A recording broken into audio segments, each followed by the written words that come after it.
anything, in order to establish facts and reach new conclusions.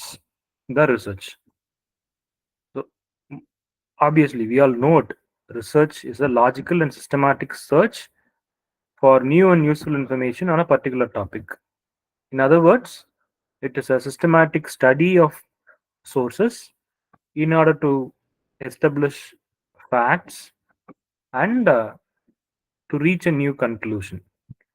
And there are some components of research. We can call them as key components of research. ஒன்று எப்படிலாம் பார்க்கலாம், research அப்படின்றது ஒரு structured ப்ராசஸை follow பண்ணியிருக்கும். அதில் என்னெல்லாம் இருக்கும்னா ஒரு ஒரு ஒரு pre planned or defined steps இருக்கும்.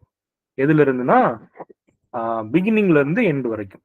Before even you start your research, you'll you'll create a kind of structure for your research process, from formulating questions till drawing conclusions. நான் அந்த ஸ்லைட்ஸ்ல இல்லாத சில இன்ஃபர்மேஷன் கூட நான் ஷேர் பண்றேன். Please take notes. So research components எப்படி பார்க்குறோன்னா, அது ஒரு ஸ்ட்ரக்சர்டு ப்ராசஸாக இருக்கு. அதில் டிஃபைன்டு ஸ்டெப்ஸ் இருக்கு. அந்த டிஃபைன் ஸ்டெப்ஸ் எதை வச்சு ஃபார்முலேட் பண்ணுறோம், எதை வச்சு அதை கிரியேட் பண்ணுறோம் அப்படின்னா, ரிசர்ச்ல உள்ள எல்லா ப்ராக்ரஸையும் எல்லா ப்ராசஸையும் சேர்த்து ஒரு ஸ்ட்ரக்சர்டு ப்ராசஸை கிரியேட் பண்ணி வச்சுக்கிறோம். So from formulating research question till to drawing conclusions. So இங்கே ஃபார்முலேட்டிங் ரிசர்ச் கொஸ்டின்றது வெரி இம்பார்ட்டன்ட். ஏன்னா ஒன் ஆஃப் தி நெட் எக்ஸாம்ஸில் அவங்க என்ன கேட்டிருந்தாங்கன்னா, ஒரு 4 ஆப்ஷன்ஸ் கொடுத்துருந்தாங்க. And they have asked a question like it goes like this: which of the following answers, which of the following options are correct அப்படின்னு கேட்டு ஒரு கொஸ்டின் கேட்டிருந்தாங்க. ரிசர்ச் வந்து எதில் ஸ்டார்ட் ஆகுது அப்படின்னு கேட்டிருந்தாங்க. நம்ம ரிசர்ச் எதில் ஸ்டார்ட் ஆகுதுன்னு சொன்னோம்னா நம்ம என்ன நினைச்சிட்டு இருப்போம்னா, finding primary sources, key concept of அப்படின்லாம் நிறைய சொல்லிட்டு இருக்கோம். No, it is not. The beginning of a research is formulating a research question. Formulating a question for your research is the beginning of your research. Then where are key components of research என்னெல்லாம் பார்க்குறோம்னா, investigation. How the investigation happened. So that involves a deep dive into the topic, like exploring different facets and perspectives of ideas. அது எல்லாமே இதோட இன்வெஸ்டிகேஷனாக இருக்கும். ரிசர்ச்க்கு என்ன தேவையா இருக்கும்? Research requires a careful examination and analysis of information. Research is not something that is done very casually. No, research requires a very careful examination and it requires a very careful analysis of information. ரிசர்ச்க்கு goals இருக்கும். இந்த கோல் என்ன research Cola இருக்கும் அப்படின்னா, already எக்ஸிஸ்டிங்கா இருக்கிற ஒரு ட்ரூத்தை uncover பண்றது தான் ரிசர்ச்சோட கோலா இருக்கும். So we are not finding anything new in research, but we are searching the hidden truth and uncovering it. And அந்த ட்ரூத் அன்கவர் பண்றது மூலமா என்ன நடக்குது அப்படின்னா, we are building knowledge based on evidence. So இதெல்லாம் அப்புறம் வந்து ஃபைனலா we'll come to reach the conclusion. So research aims to advance understanding and generate new insights and theories. இதுதான் ரிசர்ச்சோட key components. There are different definitions for research. நிறைய different definitions கொடுத்துருக்காங்க. விக்கிபீடியாவில் நீங்கள் ரிசர்ச்னு எடுத்து பார்த்தீங்கன்னா, அது ஒரு creative and systematic work undertaken to increase the stock of knowledge அப்படின்னு கொடுத்துருப்பாங்க.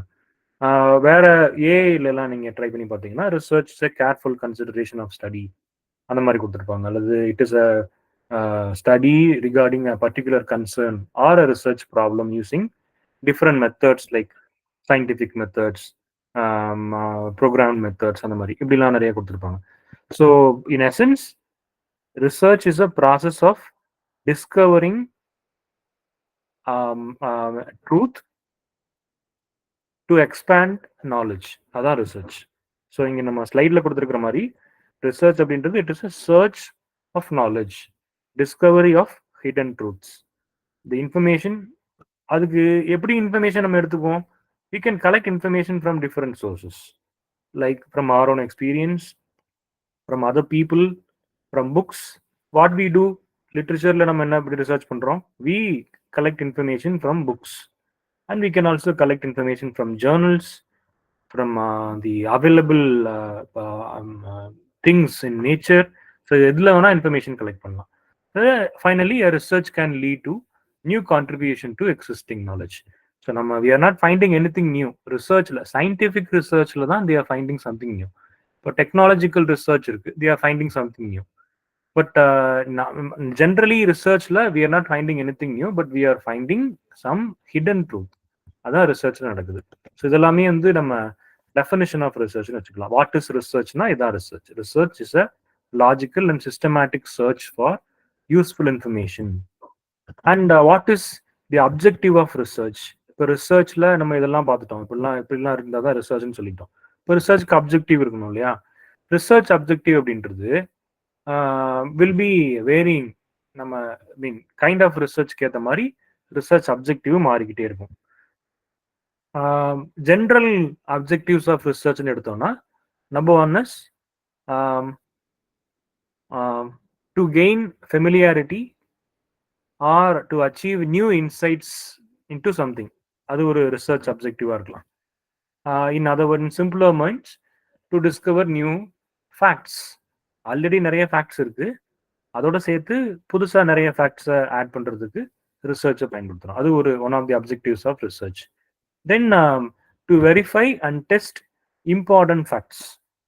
Already இருக்கிற facts verify பண்றோம், and we are proving or providing information for telling that it is very important fact. And வேற என்ன objectives of research இருக்க முடியும்? To analyze an event or process, to identify the cause and effect relationship, or to develop new scientific tools. இப்போ வந்து இப்போ AI new evolution இல்லையா? So AI வந்த பிறகு நிறைய சயின்டிஃபிக் டூல்ஸ் டெவலப் ஆகிட்டே இருக்கு. எல்லாத்துலேயுமே ஏஐ இம்ப்ளிமெண்ட் பண்ணுறோம். இப்போ நீங்கள் Google, we are using one of the Google products, Google Meet use பண்ணிட்டு இருக்கோம். இப்போ கூகுள் ஒன் அப்படின்னு சொல்லி ஒரு சர்வீஸ் இருக்கு. I don't know how many of you know it. Google One நீங்கள் சப்ஸ்கிரைப் பண்ணீங்கன்னா, ப்ரீமியம் வெர்ஷன் சப்ஸ்கிரைப் பண்ணீங்கன்னா, every products of Google come in to one forum, Google One. அதில் நீங்கள் எல்லாமே யூஸ் பண்ணிக்கலாம். இப்போ கூகுள் ஒன் நீங்கள் சப்ஸ்கிரைப் பண்ணீங்கன்னா, when you draft a mail, you will have a suggestions. Grammatical கரெக்ஷன்ல இருந்து நீங்கள் சப்ஜெக்ட் கொடுத்தோடனே அந்த சப்ஜெக்ட்டுக்கு ஏற்ற மாதிரி content preparation automatically ton.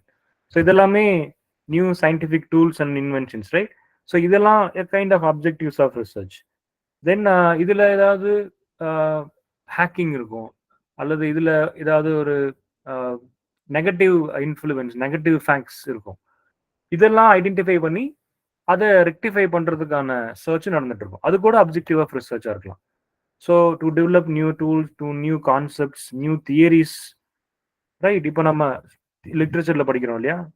Structuralism, அதோட நெக்ஸ்ட் தியரி போஸ்ட் ஸ்ட்ரக்சரலிசம், இப்படி மாறி வந்துக்கிட்டே இருக்கும்ல. So to develop new theories, to solve and understand scientific and non-scientific problems. இதெல்லாமே objectives of research. Then we have research to find solutions to scientific, non-scientific and social problems. நம்ம mostly லிட்ரேச்சர்ல பண்ற research எல்லாமே இந்த அப்ஜெக்டிவோட தான் பண்றோம். There are social evils, social problems available, and by reading literary texts we are trying to suggest some of the solutions for the problem, how it could be rectified. இருக்குல்ல? Then even in English language teachingல research பண்ணா கூட லேர்னிங்ல உள்ள இஷ்யூஸை sort out பண்றதுக்கு அல்லது அதை over come பண்றதுக்கு என்ன நியூ வேஸ் இருக்குன்ற ஐடென்டிஃபை பண்றது ஒரு ரிசர்ச் அப்ஜெக்டிவா இருக்கு. And research can be used to overcome or solve problems occurring in everyday life. இதெல்லாமே research objectives. Other than that, one of the research objectives can be like this: to portray accurately the characteristics of particular individual or a situation or a group. இது கூட research அப்ஜெக்டிவா இருக்கலாம். இதெல்லாம் வந்து descriptive ரிசர்ச்ல பண்றது. இப்போ நம்ம நிறைய சர்வே எடுப்பாங்க, ரிசர்ச்ல சர்வேஸ் எடுப்பாங்க, இன்டர்வியூஸ் எடுப்பாங்க, அப்சர்வேஷன்ஸ் எல்லாம் கேதர் பண்ணுவாங்க, right? say for example, if there is a community, ஒரு ட்ரைபல் கம்யூனிட்டி இருக்குன்னு வச்சுக்கோங்களேன். அந்த கம்யூனிட்டியோட லிட்ரேச்சர், அந்த கம்யூனிட்டியோட லைஃப், அந்த கம்யூனிட்டியோட கஸ்டம்ஸ், அவங்களோட லாங் ரன் கல்ச்சர், இதெல்லாமே ஷோகேஸ் பண்றதுக்கு we will collect information and we observe and gather data about that particular tribal community. So இது வந்து ஒரு ஒரு ஒரு கேரக்டரிஸ்டிக் போர்ட்ரேல். இது ஒரு type of research. Then we also use research to determine the frequency with which something occurs. இப்போ earthquake வருது, land sliding வருது, மட் ஸ்லைடிங் நடக்குது, நிறைய நேச்சுரல் டிசாஸ்டர்ஸ் இருக்கு இல்லையா? இதெல்லாம் எப்படி நடக்குது ரிசர்ச் பண்றாங்க, டிட்டர்மைன் பண்றாங்க. ஃபைனலி தேல் கம் டு அ கன்க்ளூஷன். இதெல்லாம் பண்ணா ப்ரிகாஷனரி மெத்தட்ஸ் எடுத்தா இதை அவாய்ட் பண்ண முடியும். Environmental research. So all this can be research objective. And research objectives are very important in research because only the research objectives provide direction to research, and research objectives will make the researchers to focus on efforts and analysis. So இதெல்லாம் ஒரு research ப்ராப்பராக நடக்கணும்னா research objective ரொம்ப ஹோலிஸ்டிக்காக இருக்கும். Right. So research objectives எப்படி prepare பண்ணலாம் அப்படின்னா, it can be prepared with a specific R a clear state of what is researched. Then achievable research இருக்கணும். Then it should be very relevant to the present time and it should be time bound. இது எல்லாமே சேர்த்து தான் ஒரு research அப்ஜெக்டிவை prepare பண்ண வைக்குது. Then obviously we move on to the different types of research. நிறைய types of research இருக்கு. But நம்ம mostly previous year question paper analyse பண்ணி பார்த்தோம்னா இந்த 4 டைப்ஸ் ஆஃப் ரிசர்ச் தான் நமக்கு ரொம்ப முக்கியமா தெரியுது. First one is descriptive and analytical research, applied and fundamental research, quantitative and qualitative research, conceptual and empirical research. இது ஆக்சுவலாக சொல்ல போனால் டிஸ்கிரிப்டிவ் ரிசர்ச், அனலிட்டிக்கல் ரிசர்ச் வேற வேற, பட் தே மூவ் சிமிலர். அதனால ரெண்டையும் ஒரே பாயிண்ட்ல கொடுத்துருக்கோம். I'll explain how these things go. Descriptive and analytical research. Descriptive research அப்படின்றது சர்வேஸ்ல இருக்கு. இப்போ சில வேளை கொஸ்டின் பேப்பர்ல எப்படி கொடுத்துருப்பாங்கன்னா எக்ஸ்போஸ்ட் ஃபேக்டோ ரிசர்ச்னு கொடுத்துருப்பாங்க. இந்த எக்ஸ்போஸ்ட் ஃபேக்டோ ரிசர்ச்சும் டிஸ்கிரிப்டிவ் ரிசர்ச்சும் ஒண்ணுதான், ரெண்டுமே ஒண்ணுதான். Please make a note. Descriptive research and exposed facto research both are same. I'll explain how it is. We'll go one by one. Descriptive analytical research ல எடுத்து டிஸ்கிரிப்டிவ் ரிசர்ச் என்னன்னா, ஒரு சிச்சுவேஷனையும் ஒரு ஃபினாமினன் ஒரு ideology R ஒரு object, maybe it could be a population, எதுவாக வேணா இருக்கலாம், அதை பத்தின ஒரு டீடைல் பிக்சரை ப்ரொவைட் பண்றது தான் descriptive research. In other words we call it as ex post facto research அப்படின்னு சொல்றோம். ஸோ இந்த டிஸ்கிரிப்டிவ் ரிசர்ச்ல என்ன இருக்கும், எதை ஃபோக்கஸ் பண்ணியிருப்பாங்க அப்படின்னா, என்ன கான்செப்டை ரிசர்ச் பண்றாங்களோ அதோட கேரக்டரிஸ்டிக்ஸை சொல்லுவாங்க, அதோட பிஹேவியர்ஸை பேசுவாங்க, அதுல எக்ஸிஸ்டிங்கா இருந்த ட்ரெண்ட்ஸை பத்தி பேசுவாங்க. இதெல்லாம் தான் டிஸ்கிரிப்டிவ் ரிசர்ச்சா இருக்கும். So mostly they focus on describing facts. So அதுல வந்து காஸ் அண்ட் இஃபெக்டை பத்திலாம் பேச மாட்டாங்க. எதனால எப்படி நடந்துச்சு, எதனால எப்படி ஆகுது அப்படிலாம் பேச மாட்டாங்க. They'll just describe what is observed. Right. இப்போ நம்ம எஸ்ஏஸ் எழுதுவோம்ல, critical appreciation of so and so poetry, so and so poet, so and so novel அப்படி சொல்றோம்ல, இதுதான் descriptive research. We'll just provide what is there, will just describe what is observed. And here researcher என்ன பண்றாரு, researcher uses existing data or he will collect new data. என்ன பண்ணுவாரு, for example ஒரு people sect எடுத்து research பண்றாங்க அப்படின்னா, அவங்க யாரு, அவங்களோட ஆரிஜின் என்ன, அவங்க எப்படி வந்தாங்க, இப்போ எங்க செட்டில் ஆயிருக்காங்க, அவங்க லைஃப் ஸ்டைல் எப்படி இருந்துச்சு, இப்போ எப்படி இருக்கு, எக்ஸிஸ்டிங் டேட்டா, அவைலபிள் டேட்டா என்ன இருக்கோ அதை சர்வே பண்ணுவாங்க, அதுல நிறைய இன்டர்வியூஸ் கிரியேட் பண்ணுவாங்க, அதை அப்சர்வ் பண்ணுவாங்க, அதை அனலைஸ் பண்ணி எக்ஸிஸ்டிங் ரெக்கார்ட்ஸ் அனலைஸ் பண்ணி ஒரு ரிசர்ச் தீசிஸா சப்மிட் பண்ணுவாங்க. ஸோ அதுல என்ன இருக்கும் அப்படின்னா, it will be a description of observation. Right. And இதுல என்னெல்லாம் யூஸ் பண்ணுவாங்கன்னா, ஆவரேஜ் ஸ்டாட்டிஸ்டிக்ஸ் யூஸ் பண்ணுவாங்க, பெர்சன்டேஜஸ் யூஸ் பண்ணுவாங்க. சரி, ஃபார் எக்ஸாம்பிள் இப்போ ஒரு கம்யூனிட்டி பீப்புள் இவங்க 1800ல இவ்வளோ பெர்சன்ட் ஆஃப் பீப்புள் இருந்தாங்க, 1850ஸ்ல இவ்வளோ குறைஞ்சிட்டாங்க, 1900ல பிகினிங்ல இவ்வளோ பேர் ஜாஸ்தியானாங்க, 1950ஸ்ல எவ்வளோ இருக்காங்க, இந்த மாதிரி பெர்சன்டேஜ் ஆவரேஜ் கொடுப்பாங்க. தென் ப்ரெசன்ட் ஃபைண்டிங்ஸோட ஃப்ரீக்வன்சிஸை ப்ரொவைட் பண்ணுவாங்க. ஸோ இதெல்லாமே டிஸ்கிரிப்டிவ் ரிசர்ச், ரைட்? இங்கே வந்து the researcher has no control over the variables. He cannot decide what variable is.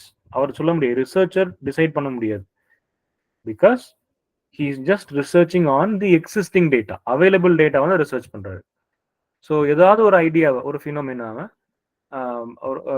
அவர் வந்து ரிசர்ச்சர் எக்ஸாமைன் பண்றாரு, அவ்வளவுதான். ஸோ இது வந்து ஒரு சர்வே மெத்தட் தான். அனலிட்டிக்கல் ரிசர்ச் அப்படின்றது ஒரு டிஸ்கிரிப்ஷனை தாண்டி கொஞ்சம் டீப்பா போறது. ஸோ அதோட எய்ம் என்னவா இருக்கும்? why things happened அப்படின்னு சொல்றது analytical research. now you can easily understand the difference between descriptive research and analytical research. descriptive research அப்படின்னா வாட் அப்படின்ற கொஸ்டினுக்கு ஆன்சர் பண்றது descriptive research. say for example ஒரு you can take a community, ஏதாவது ஒரு community எடுத்துக்கோங்க. What is so and so community, அதுக்கு answer கொடுக்குறது descriptive research. அவங்க யாரு, எங்கிருந்து வந்தாங்க, எப்படி இருக்காங்க. இப்போ நம்ம சோசியல் ஹிஸ்டரி ஆஃப் இங்கிலாந்து படிக்க ஆரம்பிச்சிருப்போம்ல. I don't know how you in your UG time studied social history of England. நாங்கள் படிக்கும்போது சிலபஸ்க்கு முன்னாடி ஒரு பெரிய லாங் லெக்சர்ஸ் இருந்துச்சு. அதில் வந்து குரோனாலஜி ஆஃப் இங்கிலீஷ் ரூல் சொல்லிக்கிட்டே இருப்பாங்க. இங்கிலீஷ் எங்கே ஆரம்பிச்சு, பிக்ட்ஸ்ல இருந்து சொல்லிட்டு வருவாங்க. பிக்ட்ஸ்னு ஒரு ட்ரைபல் செக்ட் இருந்தாங்க, அதுலேருந்து ரோமன்ஸ் போனாங்க, அப்புறம் ஆங்கிள்ஸ் இருந்தாங்க, சாக்சன்ஸ் இருந்தாங்க, அப்படியே போய்கிட்டே இருக்கும். 7 கிங்டம்ஸ் இருந்துச்சு. அப்படியே தாண்டி வந்து ப்ரெசன்ட் டைம்ல குவீன் எலிசபெத் செகண்ட் இருந்தாங்க. அதுக்கப்புறம் தான் நம்ம we had moved into syllabus. So அதில் நம்ம பார்ப்போம்ல, இப்போ இங்கிலீஷ் எப்படி வந்துச்சு, இங்கிலீஷ் வந்து இங்கே முதல்ல இப்படி இருந்துச்சு, அப்புறம் இவங்களோட இன்ஃப்ளூயன்ஸ் இருந்துச்சு, இவங்க உள்ள வந்தாங்க, இப்படி மாறுச்சு, இது வந்து ஓல்டு இங்கிலீஷ், இது மிடில் இங்கிலீஷ், இது மாடர்ன், இப்படி சொல்றோம் இல்லையா? இதுதான் டிஸ்கிரிப்டிவ் ரிசர்ச். அனலிட்டிக்கல் ரிசர்ச் அப்படின்னா it answers to the question why behind what. அந்த வாட்ன்ற ஆன்சர் இருக்கு இல்லையா, அதுக்கு பின்னாடி என்ன நடந்துச்சுன்னு எக்ஸ்ப்ளோர் பண்றதுக்கு பேரு analytical research. So this analytical research explores relationships, causes and effects. So இது எதை ஃபோக்கஸ் பண்ணியிருக்கோம்? ப்ரொவைடட் இன்டர்பிரிட்டேஷனை அனலைஸ் பண்ணும். இது எதை தாண்டி போகும்னா, the analytical research will go beyond just describing to explain and draw conclusions. So it uses existing data as descriptive research, and it could use existing data set or historical records, but this will provide how things happened, why things happened அப்படின்றத சொல்லும். So the researchers என்ன பண்ணுவாங்க? Mostly they will formulate hypothesis. இந்த hypothesis formulate பண்ணி available statistical டேட்டாவை வச்சு நிறைய analytical மெத்தட்ஸை follow பண்ணி ஒரு கன்க்ளூஷனுக்கு வருவாங்க. இப்போ ஒரு அனிமல், ஏதாவது ஒரு எக்ஸ்டிங்க்ட் அனிமல், அழிஞ்சு போன ஒரு அனிமல், டைனோசரஸ் எப்படி அழிஞ்சிச்சு? டைனோசரஸ்னா என்னன்னு சொல்றது டிஸ்கிரிப்டிவ் ரிசர்ச், எப்படி அழிஞ்சிச்சுன்னு சொல்றது அனலிட்டிக்கல் ரிசர்ச். இந்த மாதிரி சயின்டிபிக் ரீசன்ஸ்னால அழிஞ்சிச்சு அப்படின்னு சொல்லிட்டு வருது இல்லையா, analytical research. So, for example, you can take, so I have already quoted examples. ஏதாவது ஒரு ஃபேக்டர்ஸை இன்வெஸ்டிகேட் பண்ணி ஒரு என்டேஞ்சர்ட் ஸ்பீசிஸை பற்றி அதோட டிக்ளைன் எப்படி இருந்துச்சுன்னு சொல்றது அனலிட்டிக்கல் ரிசர்ச்னு வச்சுக்கலாம். டிஸ்கிரிப்டிவ் ரிசர்ச்சுக்கு ஒரு ஒரு மேபி லைக் ஒரு சோசியல் மீடியா பிளாட்ஃபார்ம் அது எப்படி இருந்துச்சு அதை டிஸ்கிரைப் பண்ணுறது டிஸ்கிரிப்டிவ் ரிசர்ச். இப்போ கொஸ்டின் உங்களுக்கு எப்படி கேட்பாங்க அப்படின்னா, ஒரு சீக்வன்ஸ் அல்லது ஒரு ஜென்ரல் ஐடியா கொடுத்து இது என்ன டைப் ஆஃப் ரிசர்ச்னு கேட்பாங்க. டிஸ்கிரிப்டிவ் ரிசர்ச்சா, அனலிட்டிக்கல் ரிசர்ச்சா, இல்லை வேற ஃபேக்சுவல் ரிசர்ச்சா அப்படின்னு கேட்பாங்க. So as I told you earlier, understand the concepts, then you can easily answer to the questions. இது நீங்க திரும்ப ரிவைஸ் பண்ணணும்னு கூட அவசியம் கிடையாது, கான்செப்டை புரிஞ்சுக்கிட்டீங்கன்னா போதும். Then second type is applied and fundamental research. இப்போ applied and fundamental research applied research அப்படின்னா applied research can also be called as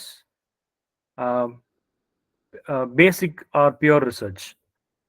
so இதுல எப்படி வரும், ஆல்ரெடி இருக்கிற ஒரு நாலேஜை எக்ஸ்பேண்ட் பண்றதுக்காக ஒரு ஒரு கியூரியாசிட்டியோட பண்றோம் இல்லையா, that is what the fundamental researches, applied or fundamental research.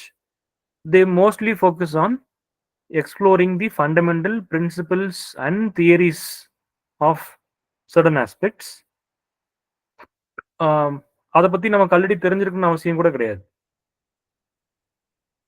இப்போ சே ஃபார் எக்ஸாம்பிள் ஒரு ஒரு மெட்டீரியல் இருக்கு அல்லது ஒரு ஆப்ஜெக்ட் இருக்கு, அதை ஃபர்தர் இன்வெஸ்டிகேட் பண்ணி அதோட அப்டேட்டட் வெர்ஷனை ரிலீஸ் பண்றாங்க இல்லையா, இதுதான் இந்த applied and fundamental research. Say for example telephone ஒரு ஃபார்ம்ல இருந்துச்சு, முன்னாடி ரிசீவர் தனியா ஸ்பீக்கர் தனியா இருந்துச்சு. ஃபர்தரா ரிசர்ச் பண்ணி ரெண்டையும் ஒன்னா சேர்க்குறாங்க. ஃபர்தரா ரிசர்ச் பண்ணி கேபிள்லெஸ், வயர்லெஸ், ஃபர்தரா ரிசர்ச் பண்ணி cordless, cellular, then mobile phone, smart phone with computer elements. இதுதான் fundamental research, applied and fundamental research. இப்போ ஃபண்டமெண்டல் ரிசர்ச்சையும் அப்ளைட் ரிசர்ச் எப்படி பிரிச்சு பார்க்கறது அப்படின்னா, அப்ளைட் ரிசர்ச் எதை ஃபோக்கஸ் பண்ணும், ப்ராக்டிக்கலா இருக்கக்கூடிய ப்ராப்ளமை சால்வ் பண்றதுக்காக பண்ற ரிசர்ச் தான் applied research. Fundamental research is done by a curiosity and a desire to expand knowledge. So it focuses on exploring fundamental principles. Whereas applied research focuses on solving a practical problem or developing a new technology. So என்ன பண்றாங்க, already அவைலபிளா இருக்கக்கூடிய existing நாலேஜை வச்சு practical ப்ராப்ளமை solve பண்றதுக்காக ஒரு new ப்ராடக்டை develop பண்றதுக்கு பேரு applied research. Right, hope you can understand. So இங்க வந்து எக்ஸிஸ்டிங்கா இருக்கக்கூடிய ஒரு ப்ராப்ளமுக்கு ஒரு சொல்யூஷனாக தான் இந்த அப்ளைட் அண்ட் ஃபண்டமெண்டல் ரிசர்ச் நடக்குது. ரைட், இந்த இதோட அப்ஜெக்டிவ் என்னவா இருக்கும், இந்த பேசிக் ரிசர்ச்சோட அப்ஜெக்டிவ் என்னவா இருக்கும் அப்படின்னா, ஆல்ரெடி எக்ஸிஸ்டிங் நாலேஜ் அதை அதில் இருக்கக்கூடிய ப்ராப்ளம்ஸை சால்வ் பண்ணி அதில் இருக்கக்கூடிய லூப் ஹோல்ஸ் எல்லாம் பேட்ச் பண்ணுறதுக்கு தான் இந்த அப்ளைட் அண்ட் ஃபண்டமெண்டல் ரிசர்ச்சை ஃபாலோ பண்ணுறோம். இப்போ நீங்கள் எப்படி வச்சுக்கலாம், ஒரு டிசீஸ் இருக்கு, அந்த டிசீஸை கண்ட்ரோல் பண்ணுற மெஷர்ஸ் ரிசர்ச் பண்ணுறாங்க இல்லையா, இதுதான் அப்ளைட் ரிசர்ச். ஃபண்டமெண்டல் ரிசர்ச்ன்றது இதுதான், இதை சால்வ் பண்ணுறது டெக்னிக் தான். அப்ளைட் ரிசர்ச் அப்படின்றது, ஃபண்டமெண்டல் ரிசர்ச் அப்படின்றது இருக்கிற ஒரு, இப்போ COVID-19 கொரோனா வந்துச்சு, அதை எப்படி ரிசர்ச் பண்ணாங்க, எப்படி வந்துச்சு, எப்படி ஸ்ப்ரெட் ஆச்சுன்னு சொல்லி அதோடைய பேஸை கண்டுபிடிச்சாங்க, ஃபண்டமெண்டல் ரிசர்ச். அப்ளைட் ரிசர்ச்சோட அவுட்புட் என்னவா இருந்துச்சு, வேக்சினேஷனாக இருந்துச்சு. ஸோ இதுதான் applied and fundamental research. Then next research type is qualitative and quantitative research. So நீங்கள் அந்த வேர்ட்ஸ்லேயே உங்களுக்கு மீனிங் புரிஞ்சிருக்கும். Quantitative research relates to aspects that can be quantified or can be expressed in terms of quantity. Whereas qualitative research is concerned with qualitative phenomena, the aspects related to or involving quality or kind. In simpler words, quantitative research அப்படின்னா that deals with numbers, statistics. Statistics deal பண்றதுக்கு பேரு quantitative research. அதோடைய objective என்னவா இருக்கும், it AIIMS to measure and quantify objects, phenomena, to establish relationship between variables and the hypothesis. இப்போ வந்து இந்த quantitative ரிசர்ச்ல facts எல்லாமே மெஷரபிள் டேட்டாவாக இருக்கும். ஃபார் எக்ஸாம்பிள், ஒரு ஒரு ப்ராடக்டோட கஸ்டமர் சாட்டிஸ்ஃபேக்ஷன் எப்படி இருக்கு அப்படின்றத ரிசர்ச் பண்றாங்க, குவான்டிடேட்டிவ் ரிசர்ச். கிளியர்? இப்போ வந்து ஐஃபோன் புதுசாக ஒரு மாடல் லான்ச் பண்றாங்கன்னா லான்ச் பண்ணி கொஞ்ச நாள்ல ரிசர்ச் பண்ணுவாங்க, குவான்டிடேட்டிவ் ரிசர்ச். அதோட ஃபீட்பேக் கேட்பாங்க. யூசர்ஸ் ஆஃப் ஐஃபோன்ட்டு வந்து ஃபீட்பேக் கேட்பாங்க. இப்போ ஏதாவது ஒரு அப்ளிகேஷன் ப்ளே ஸ்டோரில் அல்லது ஆப்பிள் ஸ்டோரில் டவுன்லோட் பண்ணுறோம். ஒரு கேம் வச்சுக்கோங்களேன், டவுன்லோட் பண்ணி விளையாண்டுக்கிட்டே இருக்கும். ஒரு பர்டிகுலர் பீரியட் ஆஃப் டைம், ஒரு டியூரேஷன் போக போக ஃபீட்பேக் கேட்கும். ரேட் திஸ் அப்ளிகேஷன் அப்படின்னு கேட்கும். நம்ம வந்து இப்போ நீங்கள் பிடிஎஃப் டாக்குமெண்ட்லாம் யூஸ் பண்ணுறோம், அடோப் யூஸ் பண்ணுறோம். ஒவ்வொரு தடவை க்ளோஸ் பண்ணும்போதும் ரேட் அப்படி கேட்கும், 5 ஸ்டார்ஸ். அது கொடுத்தோம்னா ஒரு லிங்க்குள்ளே போகும், அதில் நம்ம ஃபீட்பேக் கொடுக்கலாம். சி, இதுதான் quantitative research. They focus on facts and measurable data. And இதோட ஸ்ட்ரக்சர் எப்படி இருக்கும்னா, ஒரு ஸ்டாண்டர்டைஸ் மெத்தட்ஸ் ஃபாலோ பண்ணுவாங்க. சர்வேஸ் வச்சுருப்பாங்க, எக்ஸ்பெரிமெண்ட்ஸ் வச்சுருப்பாங்க, அல்லது ஒரு ஸ்டாட்டிஸ்டிக்கல் அனாலிசிஸ் வச்சுருப்பாங்க. So mostly this quantitative research is done with the aim to draw conclusions that can be applied to a larger population. So இது கஸ்டமர் சாட்டிஸ்ஃபேக்ஷனுக்காக ஒரு ப்ராடக்டோட கஸ்டமர் சாட்டிஸ்ஃபேக்ஷனை மெஷர் பண்ணுறது, ஒரு எக்ஸ்பெரிமெண்ட் பண்ணி அதோட இஃபெக்டிவ்னஸ் என்னன்னு தெரிஞ்சுக்கிறது. ரைட். தென் ஃபார் எக்ஸாம்பிள் இப்போ வந்து இப்படி கூட வச்சுக்கலாம். இப்போ நம்ம ரோட்ல ஆக்சிடென்ட் ப்ரோன் ஜோன் அப்படின்னு போர்டு வச்சுருப்பாங்கல்ல, அதை எப்படி கண்டுபிடிக்கிறாங்க? எந்த இடத்துல ஆக்சிடென்ட் நடக்குதோ அதை சர்வே எடுத்து ஒரு இடத்துல, ஒரு ரோட்ல வந்து ஒரு இடத்துல 10 டைம்ஸ் ஆக்சிடென்ட்ஸ் ஆயிருக்கும், இன்னொரு இடத்துல 25 டைம்ஸ் ஆக்சிடென்ட்ஸ் ஆயிருக்கும். இந்த 10 டைம்ஸ் ஆக்சிடென்ட் ஆன அந்த இடம் வந்து ஒரு கர்வா இருக்கும். 20 டைம்ஸ் ஆக்சிடென்ட் ஆன இடம் வந்து ஒரு பிளைன் ஸ்ட்ரெயிட் லைனா இருக்கும். ஆனா என்ன பண்ணுவாங்க, அந்த ஸ்ட்ரெயிட் லைன்ல தான் ஆக்சிடென்ட் ப்ரோன் ஜோன் வச்சிருப்பாங்க. காரணம் என்னன்னா quantitative research. Hope you can understand. So always quantitative research deals with numbers and statistics. Qualitative research அப்படின்னா to explore why and how the experiences or behavior happen. இதுல என்னலாம் வரும்? It is to understand the underlying reasons, opinions, motivations. இப்போ இதே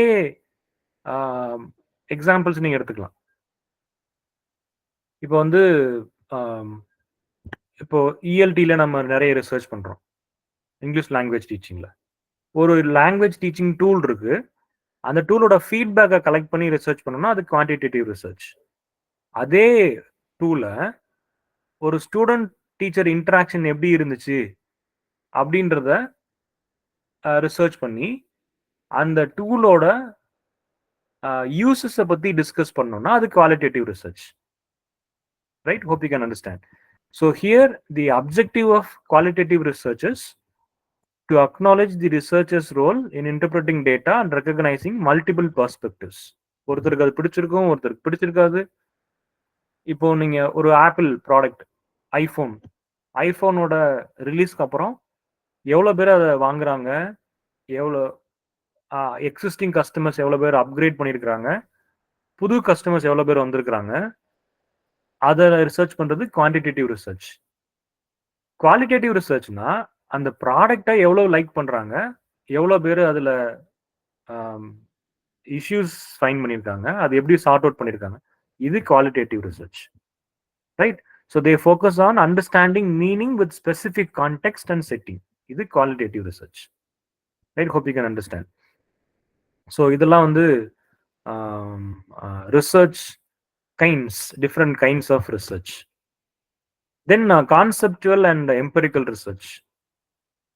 Conceptual empirical research அப்படின்னா, conceptual research அப்படின்னா ஒரு ஒரு அப்டிராக்ட் ஐடியாஸை ஒரு கான்செப்டை ஃபோக்கஸ் பண்றதுக்கு பேரு கான்செப்சுவல் ரிசர்ச். நான் இங்க ஸ்லைட்ல கொடுத்துருக்க மாதிரி, this research related to some abstract idea or theory is known as conceptual research, which means existing அல்லது ஆல்ரெடி கிரியேட்டட் அப்டிராக்ட் ஐடியாஸை பேஸ் பண்ணி பண்றதுக்கு பேரு கான்செப்டுவல் ரிசர்ச். ஸோ இது எப்படி இருக்கும்னா, it will analyse the existing theories and develop new ideas. இப்போ formalism அப்படின்னு ஒரு கான்செப்ட் இருந்துச்சு. அது ரஷ்யால இருந்துச்சு. ரஷ்யன் ஃபார்மலிசம்னு படிக்கிறோம். அப்படியே அமெரிக்கால கொண்டு போய் அப்ளை பண்ணி நியூ கிரிட்டிசிசம் ஆயிடுச்சு. Conceptual research. ரைட். இப்போ நீங்க ஃபார்மலிசம்ல பிகினிங்ல படிச்சிருப்பீங்கல்ல.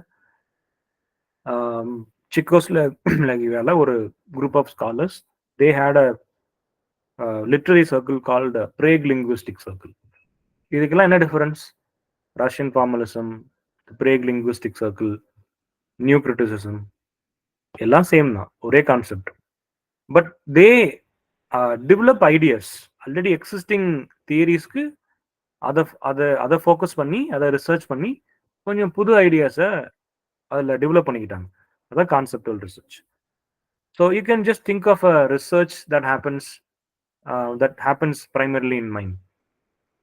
இப்போ இந்த மாதிரி கான்செப்டுவல் ரிசர்ச்லாம் எதை மாதிரி டீல் பண்ணோம்னா அப்ட்ராக்ட் கான்செப்ட்ஸாக இருக்கும், டெஃபினிஷன்ஸாக இருக்கும், ஆல்ரெடி டோல்டு ப்ரப்போசிஷன்ஸாக இருக்கும். ஸோ இதில் ரொம்ப முக்கியமாக என்ன இன்வால்வ் ஆகும்னா கிரிட்டிக்கல் திங்கிங் இன்வால்வ் ஆகும். You can apply critical thinking, logical reasoning, argumentation, all that in conceptual research. So for example ஒரு ஃபிலாசபிக்கல் ஃப்ரேம் ஒர்க் இருக்குன்னு வச்சுக்கோங்களேன். அந்த ஃபிலாசபிக்கல் ஃப்ரேம் ஒர்க்கை ரீட் பண்ணி அதை ஃபர்தராக ரிசர்ச் பண்ணி அதில் இருக்கக்கூடிய எத்திக்ஸை புரிஞ்சுக்கிறதுக்கு பேர் கான்செப்டுவல் ரிசர்ச். இப்போ நீட்ஸே, ஃப்ரெட்ரிக் நீட்ஸே இருக்காரு, ஒரு கோட் சொல்றாருன்னு வச்சுக்கோங்களேன். இப்போ இன்னைக்கு கூட ஒரு நம்ம supreme court chief justice of India அவர் வந்து ஒன்று சொல்லியிருக்காரு இல்லையா, ஒரு எல்லாருக்கும் கடவுள் நம்பிக்கை இருக்கணும் அப்படின்னு சொல்லியிருக்காரு. அதுக்கு நிறைய கமெண்ட்ஸ்ல நம்ம ட்விட்டர்ல எல்லாம் நிறைய கமெண்ட்ஸ் வந்து கொடுத்துட்டே இருக்காங்க. இப்போ ஒரு சீஃப் ஜஸ்டிஸா அவர் அதை செய்யக்கூடாது. இன் அதர்வைஸ் அவர் சொல்ற ஐடியா வந்து அவரோட understanding of a philosophical framework. அவர் என்ன சொல்றாரு, கடவுள் இல்லைன்னு சொல்றவங்களை விட, கடவுள் இருக்குன்னு சொல்றவங்களை விட கடவுள் இல்லைன்னு சொல்றவங்க கடவுளை பத்தி சொல்ற ஐடியாஸ் வந்து ரொம்ப நல்லா இருக்கு, ரொம்ப கிளியரா இருக்கு அப்படின்னு சொல்றாரு. So it is a complicated element, right? So இதுதான் அந்த conceptual research. Already existing philosophical frame ஒர்க்கை அல்லது ஏதாவது ஒரு ஐடியாவை, எக்ஸிஸ்டிங் ஐடியாவை ஃபர்தரா டீல் பண்றதுக்கு பேரு கான்செப்டுவல் ரிசர்ச். எம்பெரிக்கல் ரிசர்ச் அப்படின்னா based on direct observation and experience, அதுல வர்றது எம்பெரிக்கல் ரிசர்ச். ஸோ இது எப்படி வரும்? It involves collecting and analysing data from real world to test hypothesis and finally to draw conclusions. Like think of a research that gets in evidence through experiments. இப்போ வந்து பேய் இருக்கா இல்லையா அப்படின்னு சொல்றாங்க. இது கான்செப்டுவல் ரிசர்ச்னா ஆல்ரெடி இருக்கிற ரிசோர்சஸ் எல்லாம் ஃபர்தரா படிச்சுக்கிட்டு நம்மளும் ஒரு ஹைப்போதசிஸை ப்ரொவைட் பண்றது கான்செப்டுவல் ரிசர்ச். எம்பெரிக்கல் ரிசர்ச்னா based on or observation experience, we provide or we do some experiments, we do some observations, and finally we provide some research output, right? That's empirical research. So it involves gathering data through sensory experiences. We are not collecting information from others, whereas we collect information from our own experience, our own observation, direct observation. This is empirical research, right? Like ஒரு drug இருக்கு, அந்த ட்ரக்கோட concept என்ன, அந்த ட்ரக்கோட formulation என்ன, அதோட defect என்ன அப்படின்னு study பண்றது கான்செப்டுவல் ரிசர்ச். ஆல்ரெடி இருக்குது, அதை நம்ம ஸ்டடி பண்றோம். எம்பெரிக்கல் ரிசர்ச் அப்படின்னா conducting experiments to test the effectiveness of drug. அது எம்பெரிக்கல் ரிசர்ச். என்ன பண்ணுவாங்க, அந்த ட்ரக்கை கன்சியூம் பண்ணவங்களெல்லாம் பார்த்து நம்ம சென்சரி டீடைல் மூலமா அவங்க எப்படி இருக்காங்க, முன்னாடி எப்படி இருந்தாங்க, எப்படி இருக்காங்க, ட்ரக்கோட யூஸ் எப்படி அவங்கள மாத்துச்சு, அதோட இஃபெக்ட் ப்ரெசன்ட் டைம்ல எப்படி இருக்கு, இதெல்லாம் நம்ம ஸ்டடி பண்ணுவோம். இதுக்கு பேர் empirical research, right? So mostly இந்த மாதிரி டிஃப்ரெண்ட் டைப்ஸ் ஆஃப் ரிசர்ச்ல பார்த்தோம்னா கொஸ்டின்ஸ் நம்ம முன்னாடியே சொன்ன மாதிரி என்ன செய்வாங்கன்னா ஒரு ஒரு பேசிக் ஐடியா கொடுத்து அது என்ன மாதிரியான ரிசர்ச்னு கேட்பாங்க. Maybe I think it is time. நான் ஒரே ஒரு கொஸ்டின் உங்களுக்கு காமிக்கிறேன். Maybe that can explain you why this concepts of research, different types of research are important. நீங்க கொஞ்சம் கொஸ்டின்ஸ் கொடுத்துருக்கேன். இப்போ இந்த ஃபர்ஸ்ட் கொஸ்டின் பாருங்களேன். நான் அந்த ஹைலைட் பண்ணியிருக்கிறதா answer. Look, read the question.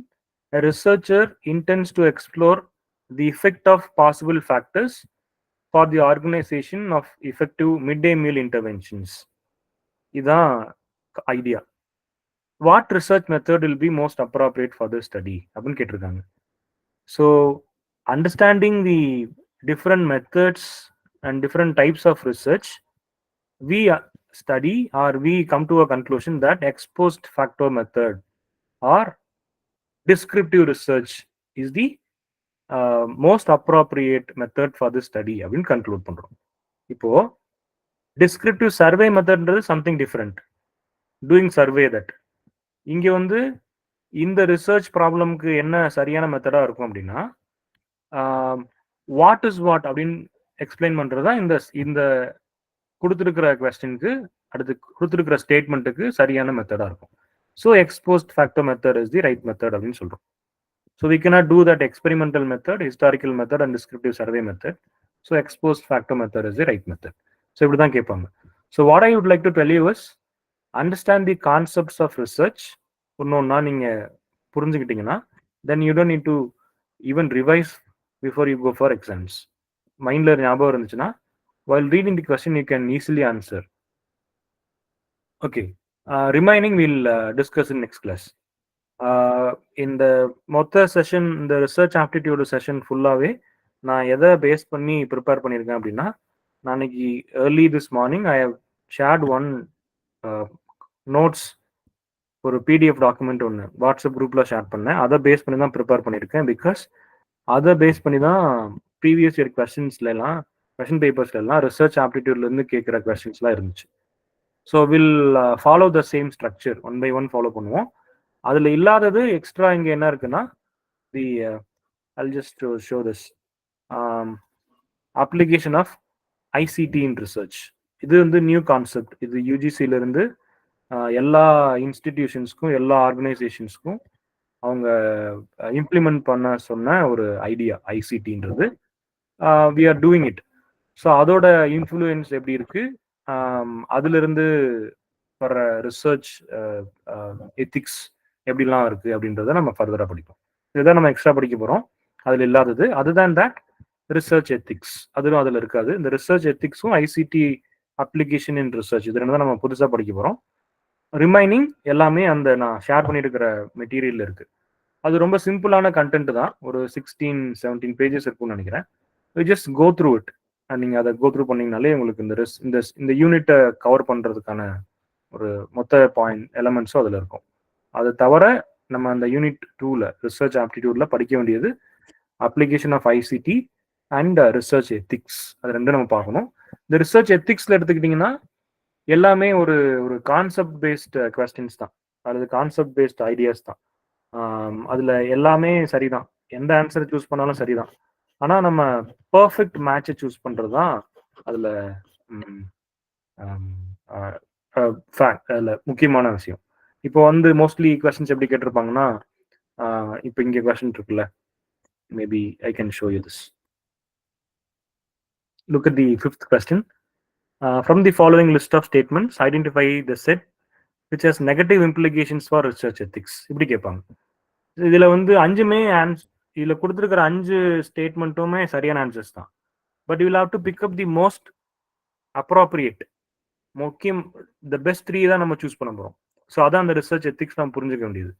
So ultimately the whole unit will be like, இது ரொம்ப பேசிக், ரிசர்ச்க்கு ரொம்ப ரொம்ப பேசிக்.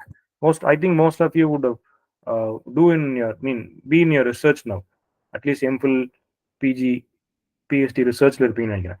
So in a way it will help you in your research. And otherwise it's a very simple concepts. Please understand the concepts as a whole, then you can easily answer the questions. Next classல நம்ம further will continue. இப்போ நம்ம kinds of ரிசர்ச்சோட stop பண்ணிடலாம். We'll continue in next class. You have any clarifications, doubt?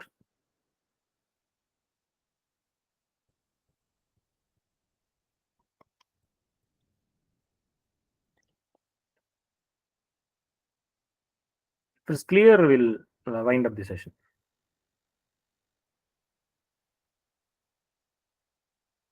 Thank you then.